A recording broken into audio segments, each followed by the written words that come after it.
বিসমিল্লাহির রহমানির রহিম। দয়াময় মেহেরবান আল্লাহর নামে।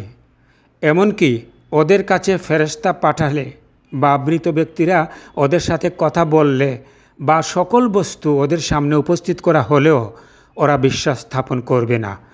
অবশ্য আল্লাহ চাইলে ভিন্ন কথা, কারণ ওদের অধিকাংশই অবিদ্যা আক্রান্ত। এমনিভাবে আমি অপশক্তি, শয়তান দ্বারা প্রভাবিত মানুষ ও জিনকে প্রত্যেক নবীর শত্রু বানিয়েছি। এই অপশক্তির ধারকরা একে অপরকে চাতুর্যপূর্ণ, চমকপ্রদ, সত্য মিথ্যা মিশ্রিত বাক্যমালা দিয়ে বিভ্রান্ত ও আসক্ত করে।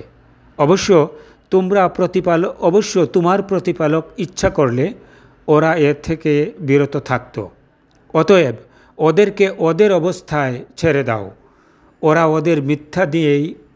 ওদের মিথ্যা নিয়েই ব্যস্ত থাকুক। আসলে এ শয়তানি অপশক্তির প্ররোচনার উদ্দেশ্য হচ্ছে যারা আখেরাতে বিশ্বাস করে না তারা যেন মিথ্যায় আসক্ত হয়, তাতেই তৃপ্ত থাকে আর লিপ্ত থাকে অপকর্মে। জিজ্ঞেস করো, তবে কি আমি আল্লাহ ছাড়া অন্য কাউকে সালিস মানব, যখন তিনি সত্যের সুস্পষ্ট বয়ানসহ এই কিতাব নাজিল করেছেন? ইতপূর্বে আমি যাদের কিতাব দিয়েছি তারাও জানে যে এই কিতাব তোমার প্রতিপালকের কাছ থেকে সত্যসহ নাজিল হয়েছে। তাই সন্দেহকারীদের কোনো গুরুত্ব দিও না।